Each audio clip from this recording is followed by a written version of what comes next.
इलाहाबाद के कंपनी बाग पर गैर कानूनी कब्जे को लेकर इलाहाबाद हाई कोर्ट के हालिया हुक्म के बाद मकामी इंतजामिया ने अपनी इन्हदामी कार्रवाई शुरू कर दी है। मकामी इंतजामिया ने कंपनी बाग, जिसका नाम बदलकर अब चंद्रशेखर आज़ाद पार्क कर दिया गया है, में बड़े पैमाने पर इन्हदामी कार्रवाई शुरू कर दी है। कंपनी बाग में कई कदीम दरगाहें, मज़ारात और मसाजिद मौजूद हैं। इलाहाबाद हाई कोर्ट के हुक्म से मकामी मुसलमानों में सख्त तशवीश पैदा हो गई है। पेश एक रिपोर्ट।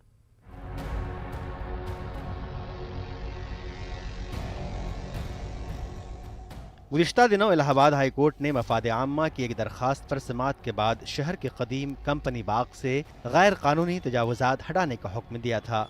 वाज़ेह है, कंपनी बाग में समदाबाद नाम की मुसलमानों की बड़ी बस्ती हुआ करती थी। 1857 में अंग्रेज़ों के खिलाफ बगावत के जुर्म में पूरे समदाबाद को उजाड़ दिया गया था। समदाबाद की उजड़ी बस्ती पर अंग्रेज़ों ने कंपनी बाग की तामीर कराई थी। इस बाग में आज भी दर्जनों की तादाद में मज़ारात, दरगाहें और मसाजिद के आसार मौजूद हैं। इनमें बाज़ मसाजिद में नमाज भी अदा की जाती रही है। 1992 से हमारा ये वक्फ बोर्ड में रजिस्टर्ड है जी। और वो रजिस्टर्ड पेपर उन्होंने देखा तो उसी के ऊपर हमारा पेपर ओके हो गया। उसके बाद जो है अब नया आदेश जो आया 1975 का मांगा उन्होंने कि 1975 से पहले का अगर होगा तो उसको जो है मान्य माना जाएगा। उसके बाद वाला ये लगा हुआ बहुत पहले से, हम तो 2011 में आए हुए इसमें, तो 3 सेट हमको लगा मिला, तब से चल रहा था। अब आज अटंडम हमको ये कहा गया कि 3 सेट हटाइए, तो भाई हम जबकि कोर्ट न्यायालय मुकदमा चल रहा है। हमको एक नोटिस आज इतवार के दिन को एक नोटिस 11 बजे दी, नोटिस 4 बजे दी गई, एक 4 बजे दी गई, कल दोपहर तक आगे कुछ जो कागज हो आप हमको अवगत कराइए। 4 बजे नोटिस दिया कि इसको पूरा सेट हटाइए, और जब से सेट खुलवा रहे हैं भाई खोल रहे, क्या करें, प्रशासन कह रहा है खोलिए इसको। कंपनी बाग में वाक़ मस्जिद का इंदराज सुन्नी सेंट्रल वक्फ बोर्ड में मौजूद है। मस्जिद और मज़ारात को मुनहदिम किए जाने के खदशात को लेकर बड़ी तादाद में मकामी मुसलमान कंपनी बाग में जमा हो गए, लेकिन मकामी इंतज़ामिया का कहना है कि वो इन्हदामी कार्रवाई में हाई कोर्ट के अहकामात पर पूरी तरह से अमल करेगी। ये अतिक्रमण अलग अलग समय पर हुआ है। जैसा कि मैंने अभी बताया है कि माननीय उच्च न्यायालय और उच्चतम न्यायालय के आदेश के उस पालन में सर्वे 98 में सर्वे किया गया था। सर्वे में यहाँ के जितने भी अतिक्रमण हैं, जितने भी निर्माण हैं, उसमें पूरा सूची बना हुआ है कि कौन सा इलीगल है, कौन सा अतिक्रमण के रूप में है, कब बना है, कैसे है, पूरा उसमें उल्लेख है और उसमें उसको हटाया जाना है। उसके साथ ही जो उसके बाद हुए हैं वो तो पूरी तरीके से इलीगल हैं और अतिक्रमण हैं, उनको भी हटाया जाना है। अगरचे इलाहाबाद इंतज़ामिया ने अभी तक मुनहदिम की जाने वाली इमारतों की पूरी तफसील नहीं बताई है और न ही इन्हदामी कार्रवाई के पूरे मंसूबे से इनको आगाह किया गया है, लेकिन मकामी इंतज़ामिया ने मस्जिद के मुतवल्ली और दरगाहों के खुद्दाम से ज़ुबानी तौर पर अपने दस्तावेज़ात पेश करने को कहा है। इंतज़ामिया के इस मुबहम रवैये से मकामी मुसलमानों में सख्त तशवीश पाई जा रही है। न्यूज़ 18 उर्दू के लिए इलाहाबाद से मुश्ताक आमिर की रिपोर्ट। कोविड प्रोटोकॉल की पैरवी करते हुए हुकूमत महाराष्ट्र ने इबादत गाहों को शुरू करने की इजाज़त दी है। मसाजिद में रौनकें लौट आई हैं। बंदे मोमिन सरबसजूद होने के लिए साथ खुशी से सरशार हैं। पेश है ये रिपोर्ट।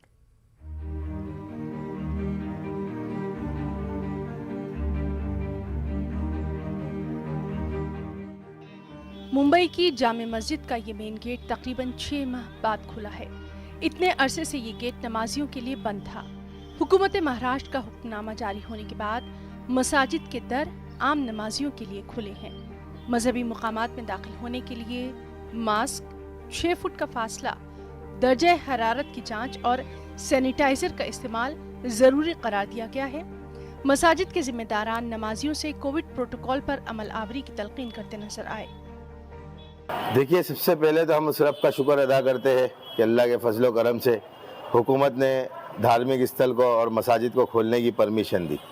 जिस तरीके से इससे पहले वेव के बाद में जो हालात को हमने देखते हुए जो 100% उनका प्रोटोकॉल था, जो SOP थी, उसको फॉलो किया था, और अब के बार भी जो SOP उन्होंने बना के दिए, उस SOP को 100% जामा मस्जिद मुंबई ट्रस्ट फॉलो कर रही है कि मस्जिद में आओ तो डिस्टेंसिंग के साथ में नमाज़ पढ़ो, वज़ू घर से कर आओ, सुन्नत नमाज अपने घर में पढ़ो, फ़राइज़ के बाद में मस्जिदों को खाली कर दो, मास्क पहन कर आओ, सैनिटाइज़र वगैरह का एहतमाम है।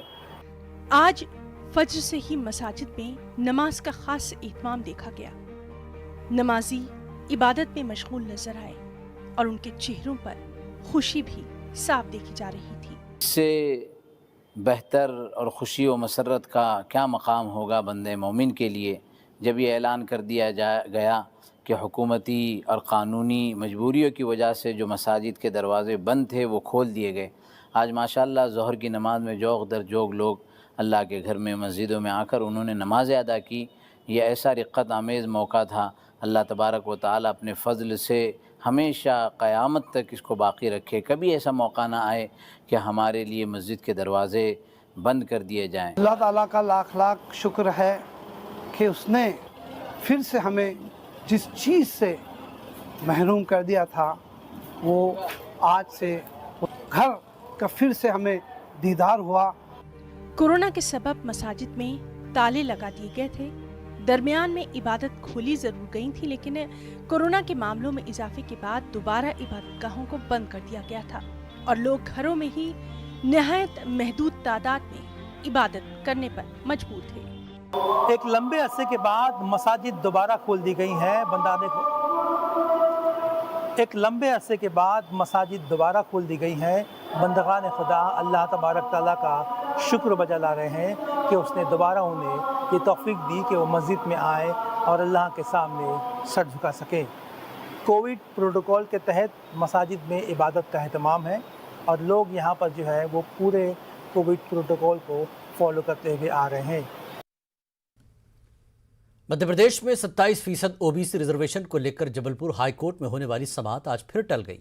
30 सितंबर को वक्त की कमी के सबब अदालत ने समाअत की तारीख में तौसी करते हुए 7 अक्टूबर को हतमी समाअत करने का फैसला किया था, मगर आज अदालत में वकीलों की हड़ताल के चलते 27% ओबीसी रिजर्वेशन पर चीफ जस्टिस की डिवीजन बेंच में समाअत नहीं हो सकी।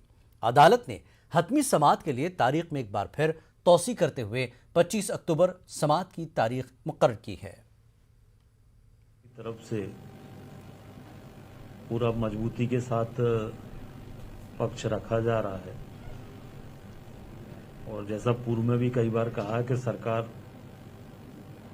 चाहती है कि ओबीसी को 27% आरक्षण मिले। हमारे प्रदेश में 52% आबादी ओबीसी की है और मात्र 14% आरक्षण है और इसलिए ये मांग बिल्कुल जायज़ है कि ओबीसी को 27% आरक्षण मिलना चाहिए। हमारी सरकार पूरी कोशिश इस बात के लिए कर रही है कि ओबीसी को आरक्षण 27% मिले। तेलंगाना के वज़ीर आला के चंद्रशेखर राव ने रियासत की औकाफी इमलाक पर कब्जों की सीबीसीआईडी के जरिए जांच कराने का ऐलान किया। उन्होंने कहा कि हुकूमत औकाफी इमलाक का हर हाल में तहफ़्फ़ुज़ करेगी।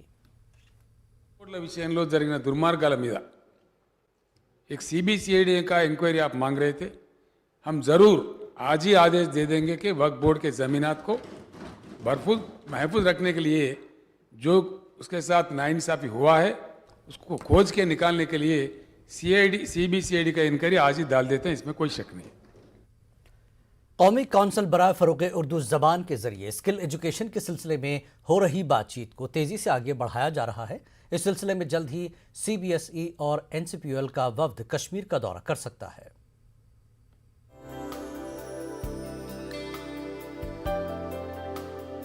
कौमी कौंसिल बराए फ़रोग़ उर्दू ज़बान और CBSE के बीच हाल ही में वोकेशनल कोर्सेज और स्किल एजुकेशन को लेकर बातचीत हुई है। दोनों इदारे एक साथ मिलकर स्किल डेवलपमेंट के शोबे में काम करने पर एक राय बना चुके हैं।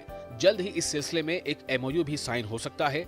दोनों इदारे एक साथ काम करने को लेकर काफी पुरजोश हैं और दोनों ही से जुड़े लोग जल्द ही कश्मीर का दौरा कर सकते हैं ताकि वोकेशनल कोर्सेज और स्किल एजुकेशन के स्कोप को जांचने पर रखने के साथ साथ दूसरे तमाम पहलुओं पर भी काम किया जा सके। और बहुत सालों से ऐसा कहा जा रहा है कि उर्दू को जब तक रोजी रोटी से हम नहीं जोड़ेंगे तब तक उर्दू ज़बान का फ़रोग नहीं होगा। तो इन तमाम बातों को मद्देनज़र रखते हुए और हमारे जो वज़ीर तालीम हैं जनाब धर्मेंद्र प्रधान जी, इनका भी इस बात पे बहुत ज़्यादा ज़ोर है कि एजुकेशन के अंदर, तालीम के अंदर स्किल को ज़्यादा से ज़्यादा फ़रोग दिया जाए। कौमी कौंसिल बराए फरोग उर्दू ज़बान अब तक कश्मीर में उर्दू डिप्लोमा, कंप्यूटर डिप्लोमा के साथ साथ पेपर मैशर जैसे स्किलफुल कोर्स को ही चला रही है, लेकिन अब उर्दू ज़बान में tourism, financial equity, information technology और आर्टिफिशियल इंटेलिजेंस के साथ साथ फ्रूट प्रोसेसिंग और इस जैसे वोकेशनल स्किलफुल कोर्स लॉन्च किए जाएंगे। लेकिन साथ ही साथ दूसरे उर्दू क्लस्टर्स में भी इन तमाम कोर्सेज को चलाया जाएगा।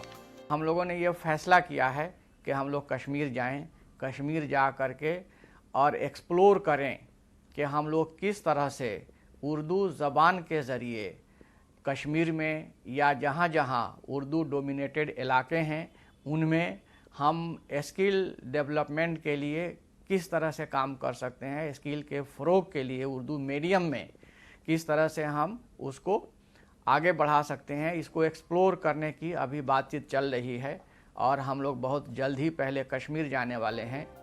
कश्मीर में NCPUL के तकरीबन 180 सेंटर हैं, लेकिन दोनों इदारे भारत के साथ साथ बैरूनी मुल्कों में भी एक साथ जुड़कर काम करने पर रजामंद हैं और इसके लिए तरीके और इम्कानात पर गौर हो रहा है।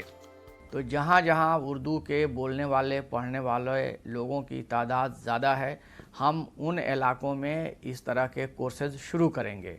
और सिर्फ यही नहीं बल्कि जहाँ जहाँ उर्दू की नई बस्तियाँ हैं, जैसे मालदीव है और आपको UAE है, सऊदी अरबिया है या रशिया के कुछ पार्ट ताशकंद वगैरह और मॉरिशस वगैरह में भी CBSE की क्लासेस वहाँ चलती हैं, CBSE का स्कूल है। तो वहाँ किस तरह से CBSE के साथ मिलकर हम उर्दू के प्रोग्राम को जारी कर सकते हैं, वहाँ पे नाफिज कर सकते हैं, उर्दू को बढ़ावा दे सकते हैं, इसके लिए भी हमारी बातचीत हुई है। इस पूरी प्लानिंग के तहत CBSE के जरिए शाया वोकेशनल कोर्सेज की किताबों को कौंसिल ट्रांसलेट कराएगा और तलबा तक पहुंचाएगा, लेकिन फैकल्टी देने के साथ साथ CBSE के जरिए सर्टिफिकेट डिग्री देने का काम होगा। जाहिर सी बात है, दोनों इदारे नौजवानों को रोजगार से जोड़ने की बेहतरीन कोशिश कर रहे हैं, जिसका फायदा आने वाले वक्त में जरूर दिखाई देगा। न्यूज़ 18 उर्दू के लिए दिल्ली से खुर्रम शहजाद की रिपोर्ट। जिंदगी के हर शोबे में खवातीन मर्दों के शाना बशाना चल रही हैं। हर शोबे में खवातीन अपनी काबिलियत का लोहा मनवा रही हैं। भोपाल की हुमा खान और स्मृति शुक्ला भी इसकी ताज़ा मिसाल है। कैसे, देखिए इस रिपोर्ट में। बहुत स्ट्रगल करके मैं यहाँ तक पहुँची हूँ और उस वक्त में, उस समय में जब मैं खुद एक स्कूल स्टूडेंट हुआ करती थी, का पुरुष प्रधान देश में जहाँ ये बात कही जाती है कि महिलाओं को उनके हक नहीं मिलता, लेकिन आज बहुत कुछ बदला है, बहुत कुछ सोच बदली है और यहाँ तक लाने के लिए यही पुरुष प्रधान जो समाज हमारा है आज हमें बढ़ावा दे रहा है, आगे कर रहा है, हमारा हौसला अफजाई कर रहा है। जिस तरह आज आप लोग हमारा इंटरव्यू लेने के लिए यहाँ आए, तो ये भी एक हमारी हौसला अफजाई के लिए।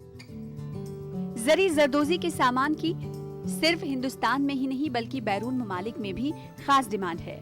हुमा खान ने साथिया वेलफेयर सोसाइटी कायम की, जहां वो खवातीन को तालीम के साथ तरबियत देने का काम अपनी साथी स्मृति शुक्ला के साथ करती हैं। मैं स्मृति हूँ, साथिया वेलफेयर सोसाइटी संस्था से, और ये संस्था 2015-16 से इन महिलाओं के साथ में जो जरी जरदोजी का काम करती हैं, उन महिलाओं के साथ में हम लगातार प्रयास कर रहे हैं कि होती है महिलाओं को बाहर लेकर आना, घर के बाहर लेकर आना एक अपने आप में चैलेंज है, लेकिन कोई भी काम नामुमकिन नहीं है, ये साबित कर दिखाती हैं जब ये महिलाएं एक बार निकलती हैं बाहर। तो मौजूदा वक्त में हुमा खान जैसी खातून न सिर्फ खुद बाइख्तियार बन रही हैं, बल्कि दूसरी खवातीन को भी बाइख्तियार बना रही हैं। तभी तो न्यूज़ 18 उर्दू कहता है, ये है औरतों का हक, कोई शक। तारिक कमर के साथ bureau report, news 18 Urdu. Kashmir में कश्मीरी पंडितों के कत्ल पर दिल्ली में एहतजाजी मुजाहरा किया गया। कश्मीरी समिति दिल्ली की जानिब से एहतजाज में कश्मीरी पंडितों ने वादी के बिगड़ते हालात पर नाराजगी जताई। एहतजाजियों ने कहा कि हालात बिगड़ रहे हैं तो कश्मीरी पंडितों की वादी वापसी क्यों कर मुमकिन है। मरकज को सख्त कदम उठाने की जरूरत है। उन्होंने कहा कि सेपरेट होमलैंड चाहते हैं। उन्होंने गवर्नमेंट ऑफ इंडिया को चेताया कि हम पीछे हटने वाले नहीं है और हम इसकी जो ये उनकी बौखलाहट है, जो मिलिटेंट्स है उनकी बौखलाहट है, क्योंकि वो नहीं चाहते कि पीस प्रोसेस और कश्मीरी पंडित वापस आए अपने रूट्स में, और इसके लिए उन्होंने ये हत्या की है। से तो पिछले 30 साल से बोलते हैं कि कश्मीरी पंडित विद ऑनर एंड डिग्निटी आएंगे, मगर वो ऑनर एंड डिग्निटी क्या है ये बोलने वाले ये तो ड्रामे करते हैं। अगर कोई सीरियस होता है तो कोई एक्शन प्लान होना चाहिए। एक्शन प्लान तो आज तक नहीं बोला, यहाँ तक कि हमसे पूछा नहीं भाई आपको क्या चाहिए, अगर आप होमलैंड चाहते हैं तो वो कैसे करेंगे, हम इसे डिस्कस ही नहीं हुआ, क्योंकि वो ये खोलना ही नहीं चाहते हैं। हम 12.5 लाख कश्मीरी पंडित हैं, हम जाएंगे तो सेपरेट होमलैंड में जाएंगे, हम उनके साथ नहीं बैठ सकते हैं। क्योंकि अब आप ये देख लीजिए जो 90 में वहाँ पे दृश्य चल रहा था वो आज फिर रिपीट हो रहा है। हम लोग उनके ऊपर कोई ट्रस्ट नहीं है और वो कोई ट्रस्टवर्दी नहीं है, नंबर 1। नंबर 2, जो भी वहाँ ये आतंकवाद हो रहा है ये स्टेट गवर्नमेंट फेलियर की वजह से हो रहा है।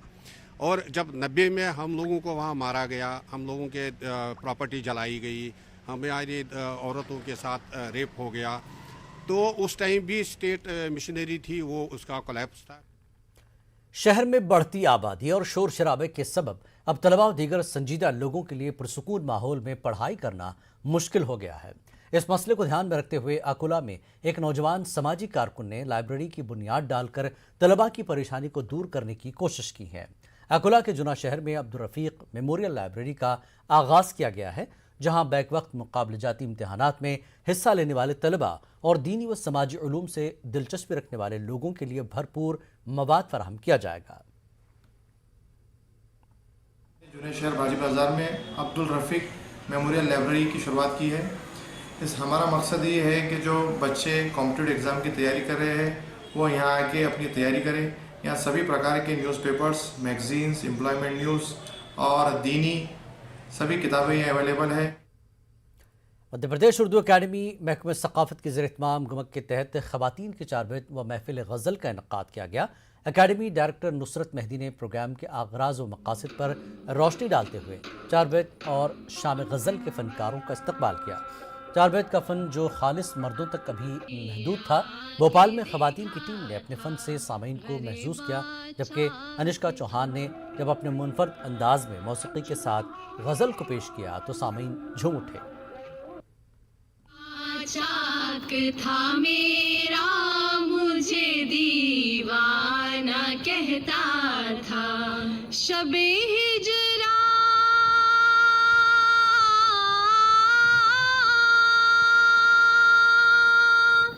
यूं घुट घुट के तड़पने से तो अच्छा था, निकल जाती इन्हीं कदमों में शेरी जान भी अपनी, हमें तो